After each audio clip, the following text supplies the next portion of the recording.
وہ بچہ جس کی ماں نے اس کی پیدائش سے پہلے خودکشی کرنی چاہی تھی، وہ لڑکا جو 10 سال کی عمر میں گھر سے بھاگ گیا، وہ نوجوان جسے امریکہ نے خود سپر پاور بنا دیا، اور وہ ڈکٹیٹر جسے آخر کار اسی امریکہ نے گندے سراغ سے نکال کر پھانسی دے دی۔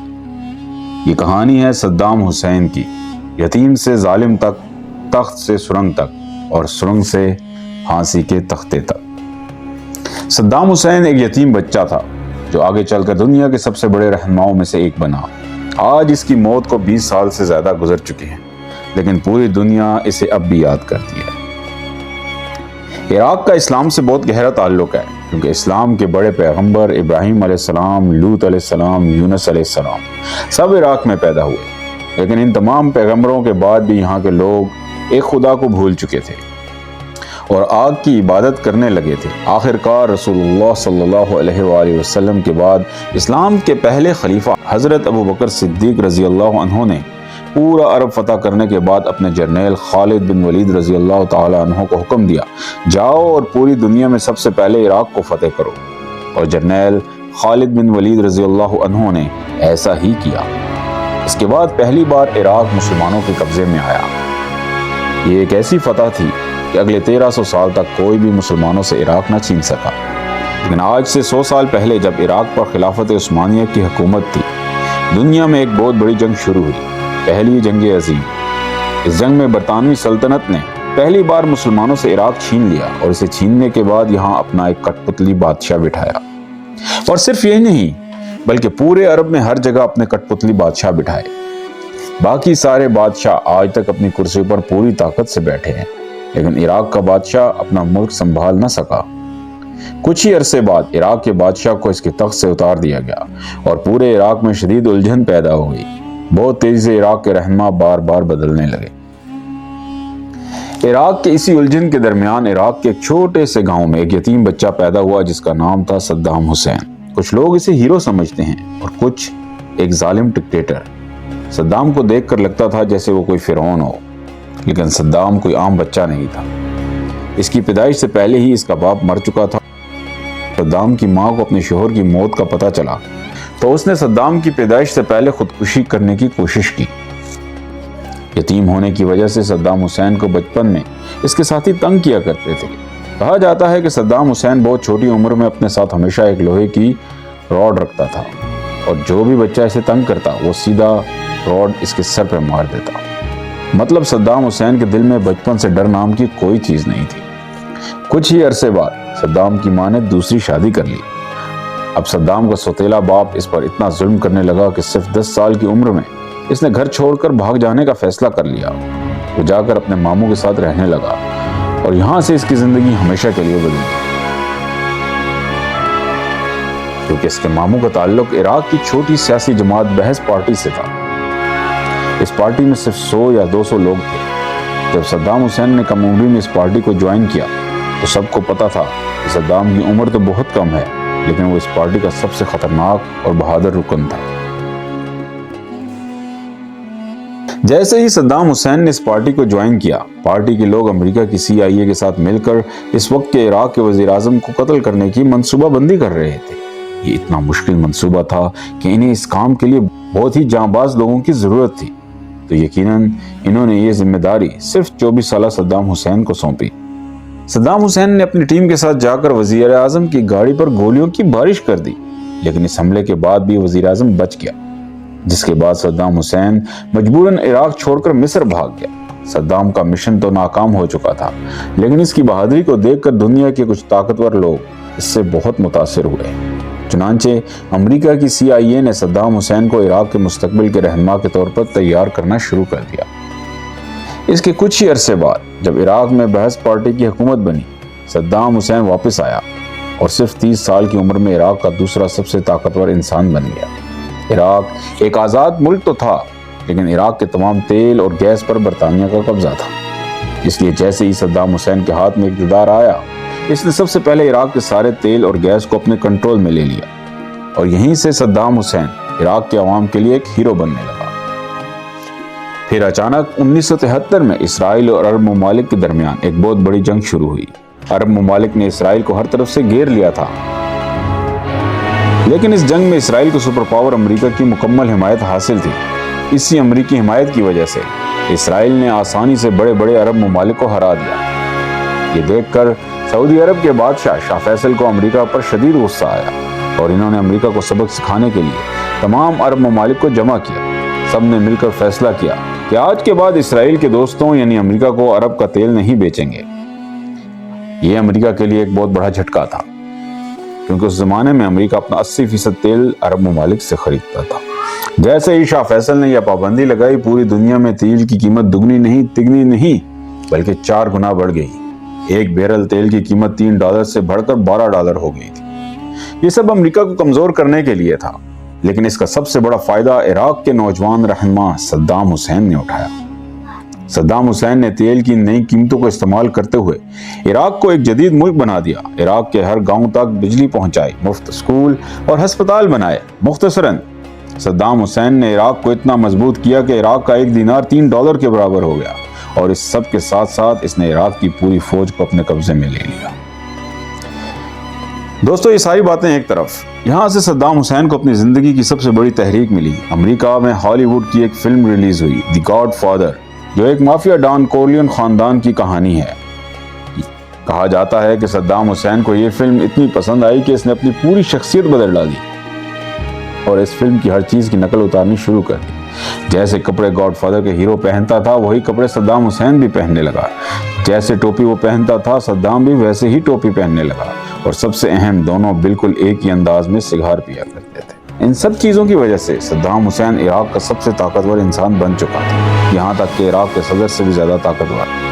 تو یقیناً صدام حسین نے عراق کے صدر کو حکم دیا، تم اب بوڑھے ہو چکے ہو، اب تم سے نہیں ہو پائے گا، چپ چاپ استعفیٰ دو اور سیدھے اپنے گھر جاؤ۔ جیسے ہی صدام حسین صدر بنا، پوری دنیا نے دیکھا کہ بہت عرصے بعد بالکل ہٹلر کی طرح ایک نیا رہنما سامنے آ چکا ہے۔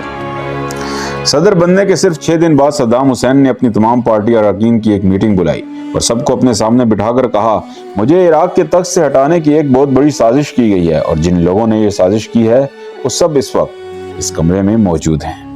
یہ سن کر نیچے بیٹھے تمام لوگوں کے ہوش اڑ گئے، لیکن صدام حسین نے بالکل اطمینان سے پہلے اپنا سگار جلایا اور پھر ہر اس شخص کا نام لینا شروع کر دیا جو اس سازش میں ملوث تھا۔ اس نے حکم دیا، میں جس کا بھی نام لوں وہ چپ چاپ اٹھ کر ہال سے باہر نکل جائے۔ کچھ لوگ خود بخود باہر چلے گئے اور کچھ کو زبردستی نکالا گیا۔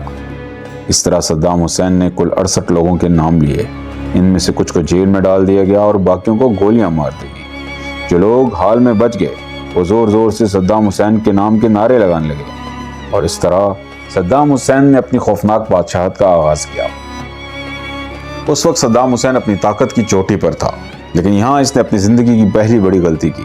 اس نے ایران کی سپریم لیڈر آیت اللہ خمینی پر حملہ کر دیا۔ 1979 میں جب صدام حسین عراق کا رہنما بنا، اسی وقت ایران میں بھی ایک نئی حکومت قائم ہوئی۔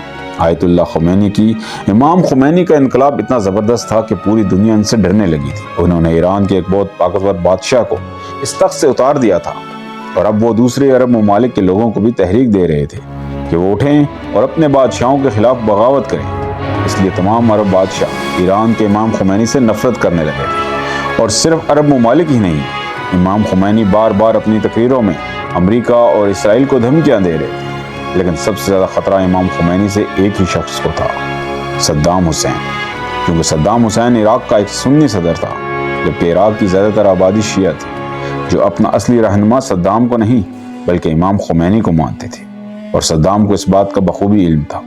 یہاں تک کہ ایک بار صدام حسین نے آیت اللہ خمینی کو دجال کہہ دیا تھا۔ صدر بننے کے صرف 1 سال بعد اور عرب بادشاہوں کی مکمل حمایت سے ایران پر حملہ کر دیا۔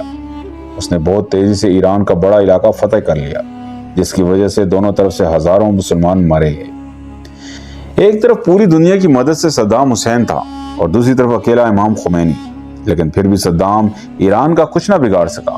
جنگ کے کچھ عرصے بعد اس نے خمینی کے ساتھ جنگ بندی کی کوشش کی، لیکن اس بار امام خمینی نے جنگ ختم کرنے سے انکار کر دیا، کیونکہ اس جنگ نے پوری ایرانی قوم کو ایک طویل عرصے بعد ایک ہی رہنما امام خمینی کے گرد متحد کر دیا تھا۔ اس کے بعد امام خمینی نے اعلان کیا کہ یہ جنگ صرف اس وقت ختم ہوگی جب عراق کے صدر صدام حسین کو اس کے تخت سے اتار دیا جائے۔ اعلان کرتے ہی ایران نے صدام حسین پر حملہ کر دیا اور وہ سارا علاقہ دوبارہ حاصل کرنے کے بعد ایرانی فوج پہلی بار عراق کی سرزمین میں داخل ہوگی۔ اب تک عراق اپنا سارا پیسہ تیل بیچ کر کماتا تھا، اس لیے خمینی نے عراق کے تیل کی فروخت کے تمام راستے بند کر دیے، جس کے بعد عراق کی پوری فوج ہر طرف سے پسپا ہونے لگی۔ آخر کار صدام حسین ڈرنے لگا کیونکہ اس کی حکومت کے پاس پیسے ختم ہو رہے تھے۔ چنانچہ صدام حسین مجبوراً ہر کسی سے، امریکہ، سعودی عرب، کویت، سب سے قرضے لینے لگا۔ صدام کے حالات اتنے خراب ہو گئے کہ ایک دن ایک اہم میٹنگ میں عراق کے وزیر صحت نے اپنے صدر سے کہا، مسٹر صدر، میرا خیال ہے اب ہمیں امام خمینی کی بات مان لینی چاہیے اور آپ کو عراق کے تخت سے استعفیٰ دے دینا چاہیے۔ یہ سن کر صدام حسین سے گھورنے لگا اور وہاں بیٹھے باقی وزراء سے پوچھا، کیا کوئی اور بھی وزیر اس کی بات سے اتفاق کرتا ہے؟ تو یقیناً صدام کے خوف کی وجہ سے کسی نے ہاتھ نہیں اٹھایا۔ اس کے بعد صدام حسین اپنے اس وزیر کو گھسیٹ کر ساتھ والے کمرے میں لے گیا اور وہاں اپنے ہاتھوں سے اس کے سر میں گولی مار۔ اس کے بعد صدام حسین غصے میں پاگل ہو چکا تھا، یہاں تک کہ اس نے اپنے ہی ملک کے باغیوں پر کیمیائی ہتھیاروں سے حملہ کر دیا۔ آخر جب ایران کی طاقت بہت بڑھ گئی تو امریکہ بھی کھل کر ایران کے خلاف اس جنگ میں شامل ہو گیا اور اپنے جنگی بحری بیڑے کو لے کر ایران کی سرحدوں کے قریب کھڑا ہو گیا۔ یہاں تک کہ امریکہ نے ایران کے مسافر طیارے کو بھی مار گرایا، جس میں 300 معصوم لوگ شہید ہو گئے۔ آخر 8 سال کی خوفناک جنگ کے بعد دونوں ممالک نے جنگ بندی کا اعلان کر دیا۔ اس جنگ میں دونوں کو کوئی فائدہ نہیں اور 10 لاکھ مسلمان بلا وجہ مارے گئے۔ اس جنگ کا فائدہ صرف 2 ممالک کو، چین اور اسرائیل، جو عراق اور ایران دونوں کو ہتھیار بیچ کر پیسے کما رہے تھے۔ جنگ ختم ہونے کے بعد عراق کی معیشت دوبارہ سنبھلنے لگی اور صدام حسین کی طاقت پھر سے بڑھنے لگی۔ یہ دیکھ کر عرب ممالک نے صدام حسین سے کہا، اب سب ٹھیک ہو چکا ہے، تم مہربانی کر کے ہمارے اربوں ڈالر کا قرضہ واپس کر دو۔ صدام حسین نے جواب دیا، کون سے پیسے؟ یہ جنگ تو میں نے تم لوگوں کے کہنے پر لڑی تھی اور اب تم مجھ سے پیسے مانگ رہے ہو، نکلو یہاں سے، 1 روپیہ بھی کسی کو نہیں دوں گا۔ اب تک پورا عرب صدام حسین کے ساتھ کھڑا رہا، لیکن اب اس کی بدتمیزی دیکھ کر عرب بادشاہ اس کے خلاف ہو گئے، خاص طور پر کویت کا بادشاہ۔ کویت عراق کی سرحد کے پاس ایک بہت چھوٹا ملک تھا، لیکن چھوٹا سا ملک دنیا کے سب سے بڑے تیل پیدا کرنے والے ممالک میں سے تھا۔ جیسے ہی صدام نے کویت کو قرض واپس نہ کرنے کا فیصلہ کیا، کویت نے جان بوجھ کر صدام کو کمزور کرنے کے لیے اپنے تیل کی سپلائی بڑھا دی، جس سے پوری دنیا میں تیل کی قیمتیں گرنے لگیں اور یہ عراق کی معیشت کے لیے ایک شدید دھچکا تھا۔ صدام حسین کو بہت غصہ آیا، اس نے سوچا اس چھوٹے سے ملک کویت کی کیا حیثیت کہ وہ مجھے آنکھیں دکھائے۔ چنانچہ 1990 میں اچانک رات کے 2 بجے صدام حسین نے اپنی پوری طاقت کے ساتھ کویت پر حملہ کر دیا۔ کویت کا رقبہ عراق سے 25 گنا چھوٹا تھا، اس لیے صرف 2 دنوں میں، جی ہاں صرف 2 دنوں میں صدام نے پورے کویت پر قبضہ کر لیا۔ یہ دیکھ کر کویت کا بادشاہ اور پوری شاہی فیملی بھاگ گئی، سوائے ایک شہزادے کے۔ کویت کے بادشاہ کے بھائی شہزادہ فہد نے عراق کے حملے کے بعد بھی بہادری سے اپنے محل میں ڈٹے رہے، لیکن جب وہ عراقی فوج کے ہاتھ لگا تو انہوں نے پہلے اس کے سر میں گولی ماری اور پھر اس کی لاش پر اپنے ٹینک چڑھا دیے۔ اس کے بعد صدام حسین کا خوف پورے عرب میں پھیل گیا۔ کویت جیسے امیر ملک کو اپنا صوبہ بنا لینے کے بعد صدام حسین عراق بلکہ پوری عرب دنیا کا سب سے طاقتور رہنما بن گیا۔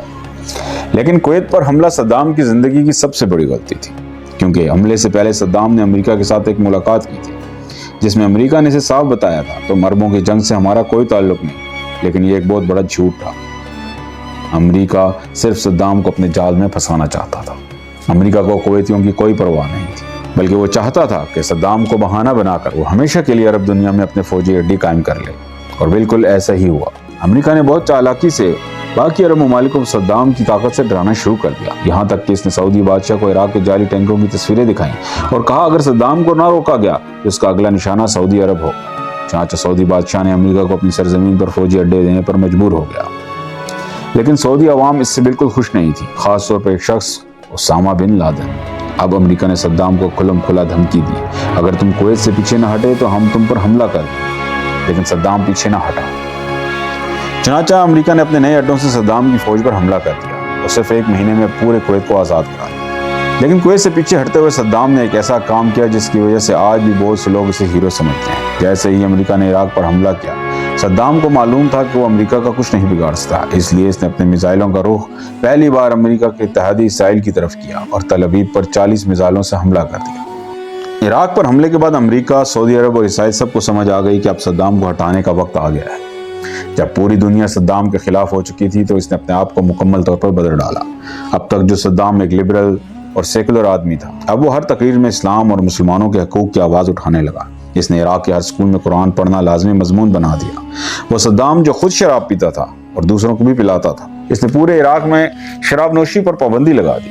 پہلی بار عراق کے جھنڈے پر اللہ اکبر لکھوایا گیا، یہاں تک کہ صدام حسین نے اپنے جسم سے کئی لیٹر خون نکال کر اس سے قرآن لکھوایا، اور یہ سب وہ صرف اس لیے کر رہا تھا کہ تاکہ اس کی عوام اللہ اور اسلام کے نام پر اسے امریکہ سے بچا سکے۔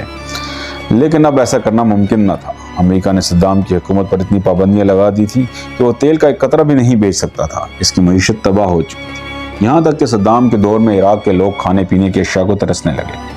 عراق کے حالات اتنے خراب ہو گئے کہ صدام کو زندگی کا سب سے بڑا دھچکا لگا۔ اچانک ایک دن اس کے 2 بڑے جرنیل عراق چھوڑ کر فرار ہو گئے۔ کچھ ہی دنوں بعد یہ جرنیل پوری دنیا کے ٹی وی کے سامنے آئے اور کہنے لگے صدام حسین ایک ظالم ڈکٹیٹر ہے، سب بڑے ممالک کو مل کر اسے ختم کرنا چاہیے۔ اور انہوں نے ایک اور خطرناک بات کہی، صدام عراق کے لیے ایٹم بم بنا رہا ہے۔ یہ سن کر صدام کو بہت صدمہ ہوا، کیونکہ یہ کوئی عام جرنیل نہیں تھے بلکہ اس کی 2 بیٹیوں کے شوہر تھے، یعنی اس کے داماد۔ اب جب صدام کے داماد ہی اس کے خلاف بول پڑے تو امریکہ کو صدام کو ہٹانے کا بہانہ مل گیا۔ صدام نے اپنے دامادوں کو پیغام بھیجا، میں تم دونوں کو معاف کرنے کو تیار ہوں، بس فوراً میری بیٹیوں کو لے کر عراق واپس آ جاؤ۔ لیکن جیسے ہی ان کا طیارہ عراق میں اترا، صدام نے انہیں حکم دیا میری بیٹیوں کو طلاق دو، اور طلاق کے چند گھنٹوں بعد ہی دونوں داماد قتل کر دیے گئے۔ بہت عرصے کے بعد صدام کی بیٹی کا ایک انٹرویو لیا گیا۔ صحافی نے پوچھا آپ کے شوہر کو کس نے مارا؟ کیا آپ کے والد نے؟ اس نے کہا نہیں۔ صحافی نے پھر پوچھا پھر کس نے؟ آپ کے بھائی نے؟ بیٹی نے جواب دیا ہاں، ہمارے خاوندوں کو ہمارے بھائی نے مارا۔ یہ بھائی تھا صدام کا بڑا بیٹا Uday Saddam Hussein. Uday Saddam Hussein Iraq کا سب سے بڑا ڈان تھا، جو خود کو اپنے باپ سے بھی زیادہ طاقتور سمجھتا تھا۔ اس کے ظلم و ستم پر ہالی ووڈ کی کئی فلمیں بنی۔ وہ تشدد، عصمت دری اور عیش و عشرت کی وجہ سے بدنام تھا۔ کہا جاتا ہے کہ عراق کی ہر شریف عورت صدام کے اس بیٹے سے ڈرتی تھی۔ وہ کسی کو بھی اغوا کر لیتا اور کوئی اسے کچھ نہیں کہہ سکتا تھا، کیونکہ عراق اس کے باپ کی سلطنت تھی۔ صدام اپنے بیٹے کی حرکات سے تنگ تھا، لیکن اسے کچھ کہہ بھی نہیں سکتا تھا۔ وہ سوچتا تھا کیا کروں، مار بھی نہیں سکتا کیونکہ وہ مجھ سے پیار کرتا ہے۔ عدی کے گیراج میں دنیا کی ہر لگژری گاڑی کھڑی تھی، لیکن صدام اپنے تمام گندے کام اسی بیٹے سے کرواتا تھا۔ اپنی بیٹیوں کے شوہروں کو قتل کرنے کا کام بھی اسی نے سونپا، اور عدی نے چند گھنٹوں میں انہیں ختم کر دیا۔ صدام کے داماد تو مر چکے تھے، لیکن ان کی کہی ہوئی باتیں زندہ تھیں۔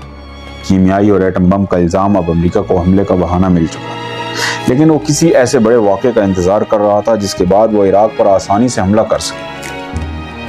اور پھر وہ واقعہ پیش آیا۔ نئی صدی کے آغاز میں 11 ستمبر 2001 کو امریکہ کے ورلڈ ٹریڈ سینٹر پر حملہ ہوا۔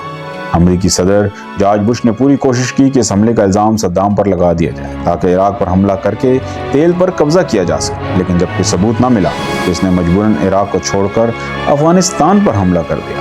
لیکن افغانستان ہزاروں کلومیٹر دور تھا، امریکہ کو وہاں اپنی فوج بھیجنے کے لیے بہت زیادہ تیل درکار تھا۔ اس لیے افغانستان پر حملے کے کچھ ہی عرصے بعد امریکہ نے پھر سے صدام پر جھوٹے الزام لگانا شروع کر دیے۔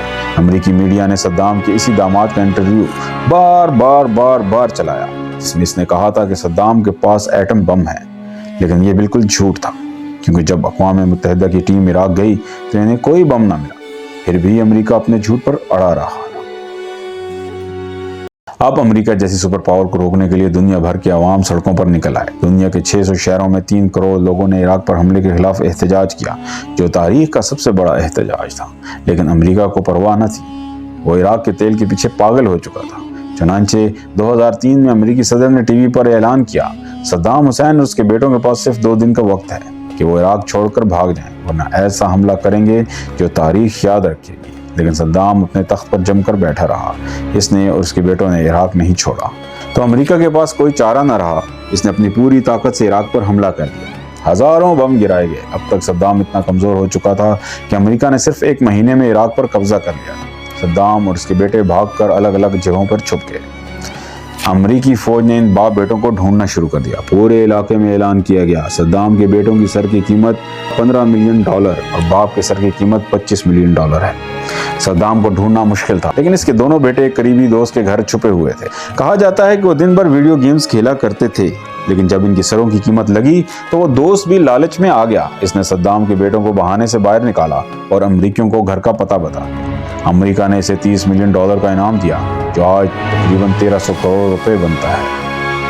امریکی فوج نے گھر کو گھیر لیا، لیکن صدام کے بیٹوں نے ہتھیار ڈالنے کے بجائے کلاشنکوف اور راکٹ لانچر سے حملہ کر دیا۔ 3 گھنٹے کی شدید لڑائی کے بعد امریکہ نے انہیں میزائل سے اڑا دیا۔ جب فوج گھر کے اندر داخل ہوئی تو انہوں نے دیکھا کہ دونوں بھائی مردہ پڑے ہیں، لیکن اب بھی اندر سے فائرنگ ہو رہی تھی۔ وہ ایک چھوٹا بچہ تھا صدام کا پوتا مصطفیٰ، جو اتنی چھوٹی عمر میں بھی ہتھیار ڈالنے پر تیار نہیں تھا، امریکہ نے اسے بھی گولی مار کر ہلاک کر دیا۔ جب یہ خبر صدام تک پہنچی تو اس نے پوچھا، کیا میرے بیٹوں نے ہتھیار ڈالے تھے یا لڑ کر شہید ہوئے؟ بتایا گیا وہ آخری قطرے تک لڑے۔ صدام نے کہا، یا اللہ تیرا شکر ہے کہ تو نے مجھے ایسے بہادر بیٹے دیے۔ پھر ریڈیو پر اس نے کہا، میرے بیٹے شہید ہو گئے، اگر میرے ایسے 100 اور بیٹے ہوتے میں سب کو قوم پر قربان کر دیتا۔ کئی مہینوں کی تلاش کے بعد امریکہ کو پتہ چلا صدام ایک خاص مچھلی شوق سے کھاتا ہے۔ اس مچھلی کے ذریعے اس کا پرانا دوست امریکیوں کو اس کی جھونپڑی تک لے آیا، ایک بہت ہی خستہ حال مکان، لیکن وہاں بھی کچھ نہ ملا۔ جب امریکی فوج واپس جانے ہی والی تھی، اس شخص نے اپنے پاؤں سے ایک رسی کی طرف اشارہ کیا۔ رسی کھینچی گئی تو زمین میں ایک سرنگ نکلی۔ ایک امریکی سپاہی جیسے ہی اس میں دستی بم پھینکنے والا تھا کہ اندر سے ایک لمبی داڑھی والا شخص نکلا اور بولا، میں ہوں عراق کا صدر صدام حسین اور میں ہتھیار ڈالنے کو تیار ہوں۔ اور صدام، جس نے محلوں اور لگژری گاڑیوں میں زندگی گزاری تھی، اب اس سرنگ سے نکلا جہاں کھڑے ہونے کی بھی جگہ نہیں تھی، صرف ایک بلب اور ایک چھوٹا پنکھا تھا۔ امریکہ نے صدام کو طویل عرصے تک قید میں رکھا۔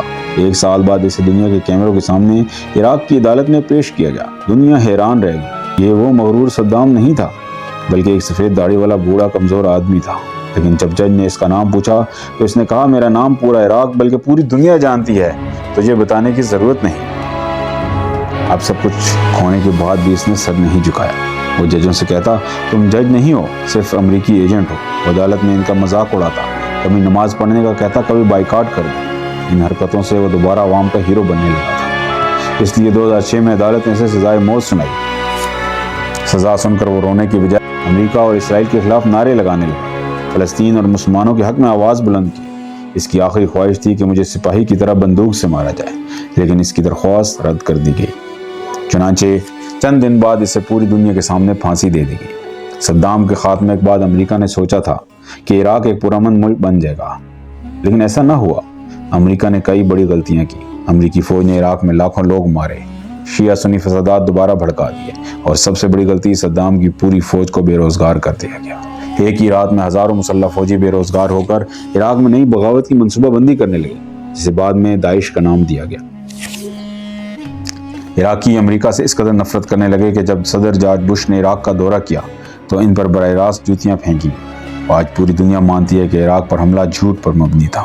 جارج بش نے خود اعتراف کیا کہ عراق جنگ ایک بہت بڑی غلطی تھی۔ صدام کی پھانسی کے بعد عرب رہنماؤں کی ایک بڑی میٹنگ ہوئی۔ تمام بادشاہ جمع تھے۔ اچانک ایک رہنما صدام کی پھانسی کی تصویر لے کر اسٹیج پر چڑھا اور کہا، آج بھی اگر ہم نے امریکہ کو نہ روکا تو قسم ہے کہ وہ ہم سب کو باری باری ختم کر دے گا۔ اس رہنما کا نام تھا معمر قذافی، اور اس کی بات بالکل سچ نکلی، کیونکہ صدام کے بعد امریکہ کا اگلا نشانہ قذافی ہی تھا۔ یہ کہانی ہے صدام حسین کی، یتیم سے ڈکٹیٹر تک، تخت سے سرنگ تک، اور سرنگ سے پھانسی کے تختے تک۔ ایک ایسی کہانی جس میں طاقت، خوف، سازش اور انجام کے سارے رنگ موجود ہیں۔